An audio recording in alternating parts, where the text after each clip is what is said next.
आज थोड़ा रुको और खुद से पूछो, क्या आप खुश हो?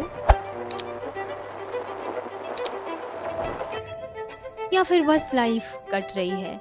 क्या आप खुद को पसंद भी करते हो या खुद से गुस्सा ही रहते हो और आपकी लाइफ बस रूटीन में चली जा रही है?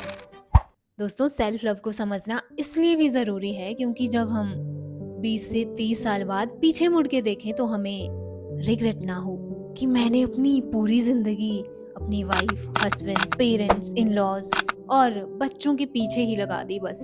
अपने लिए तो समय था ही नहीं मेरे पास। अब सेल्फ लव के कुछ पॉइंटर्स हैं जो आपको पता होने चाहिए। खुद से पूछो कि कहीं हम अपनी एक्सटर्नल हैबिंग पे ही तो फोकस नहीं कर रहे, जैसे स्किन केयर, नेल्स, हेयर, कौन सी ब्रांड का फ़ोन, कार, बैग, हेडफोन्स लेने हैं।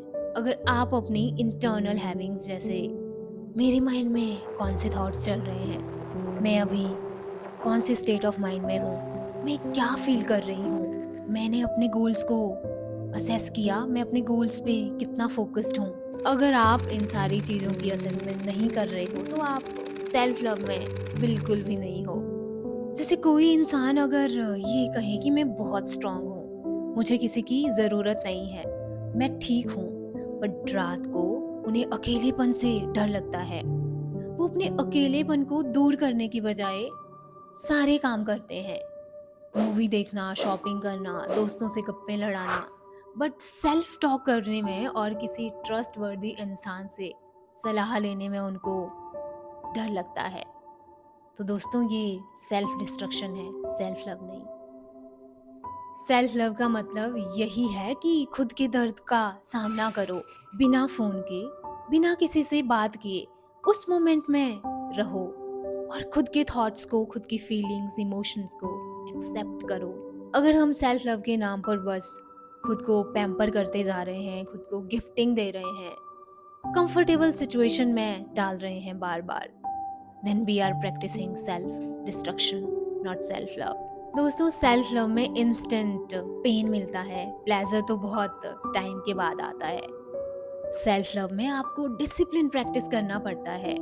अगर आपने प्लान करा है कि मुझे सुबह 6 बजे उठ के जिम जाना है, तो मतलब जाना ही है। फिर आप ये कह के टाल नहीं सकते कि मैं अर्ली राइजर नहीं हूँ, छोड़ो, जाने दो।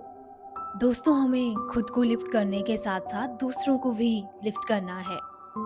आप जैसे हो ना, आप वैसी ही वाइब्स दूसरों को ट्रांसफर करते हो। अगर आप अंदर से खोखले हो, दिन भर नेगेटिव बातें करते हो और नेगेटिव कंटेंट ही कंज्यूम करते हो, तो आप दूसरों को भी वही ट्रांसफर करने वाले हो। क्या आप कभी ऐसे इंसान से मिले हो कि आपको मिलते ही लगा, वाह, मजा आ गया, ये इंसान कितना खुश है अपनी लाइफ में, मैं दोबारा मिलना चाहूंगी इस इंसान से।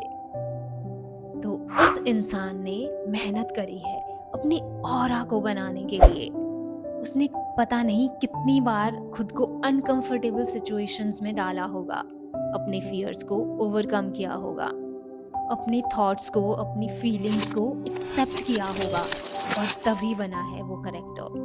बट अब क्वेश्चन ये है कि क्या आप भी अपना वैसा ही ऑरा क्रिएट करने वाले हो कि कोई इंसान आपके साथ बस 5 मिनट बात करे और बात करने के बाद बोले, वाह, मज़ेदार इंसान था। दोस्तों, अपनी फीलिंग्स को एक्सेप्ट करना बहुत ज़रूरी है। अगर दिल टूट गया है तो रो लो। और क्यों नहीं गुस्सा आ सकता हमें, क्यों नहीं रो सकते हम, क्यों नहीं दिल टूट सकता, लाइफ है यार, कुछ भी हो सकता है। अपनी फीलिंग्स को एक्सेप्ट करो, बट अपनी गलतियों को रिपीट मत करो कि मेरा 4 बार ब्रेकअप हो गया और ब्रेकअप का रीज़न सेम ही था चारों टाइम, कि उसने मुझे धोखा दे दिया, चीट कर दिया। तो फिर आपको सेल्फ असेसमेंट की भारी ज़रूरत है। अब कुछ लोग ब्रेकअप के नेक्स्ट डे ही आ जाते हैं हमारे पास कि हमें ठीक कर दो, हमारी फीलिंग्स, हमारी पेन सब खत्म कर दो एक दिन में ही। दोस्तों, एकदम से तो कुछ नहीं होता है, क्योंकि हीलिंग नूडल नहीं है जो इंस्टेंटली बन जाए बस। उस फीलिंग में रह लो यार। कोई इंसान आपकी लाइफ से चला गया है हमेशा के लिए, जो कल रात तक आपका प्यार हुआ करता था। अब थोड़े दिन दर्द में जी लो, और अगर आप 10 से 15 दिन में राइट ट्रैक पे नहीं आते हो तो कांटेक्ट करो किसी कोच को। पर अपनी फीलिंग सप्रेस नहीं करनी है दोस्तों, इस बात का आप ख्याल रखें। अगर कोई इंसान अपने फ़ायदे के लिए आपका इस्तेमाल करता है, आपका क्रेडिट खुद खा जाता है, आपको एक्सप्लॉइट करता है और दूसरों के सामने खुद को बड़ा सुपीरियर बताता है, it means he is a selfish guy. Self love वाले इंसान तो आपको हमेशा काइंड, दूसरों की रिस्पेक्ट करने वाले, आपका क्रेडिट हमेशा आपको देने वाले और आपकी हेल्प करते ही नज़र आएंगे। अब आप ज़रा खुद को असेस करके देखो कि कहीं आप सेल्फिशनेस वाले ट्रैक में तो नहीं आ गए हो। थोड़ा हार्ड एंड हार्श तो है, बट खुद की असेसमेंट करना ज़रूरी है। और आज रात को ना सोने से पहले खुद से ये ज़रूर पूछना कि मेरे साथ मेरा रिश्ता कैसा है। अगर अभी भी आपको कोई भी कंफ्यूजन हो सेल्फ लव पे तो कमेंट करो self love, I will connect with you. और अगर आप वीडियो के इस फेज तक पहुंच ही गए हो तो आपकी रिस्पॉन्सिबिलिटी है कि आप नेक्स्ट 4 या 5 लोगों से ये वीडियो को ज़रूर शेयर करें। इससे मुझे मोटिवेशन मिलेगा और हमें खुद को अपलिफ्ट करने के साथ साथ दूसरों को भी तो करना है। जल्दी मिलेंगे नेक्स्ट वीडियो में।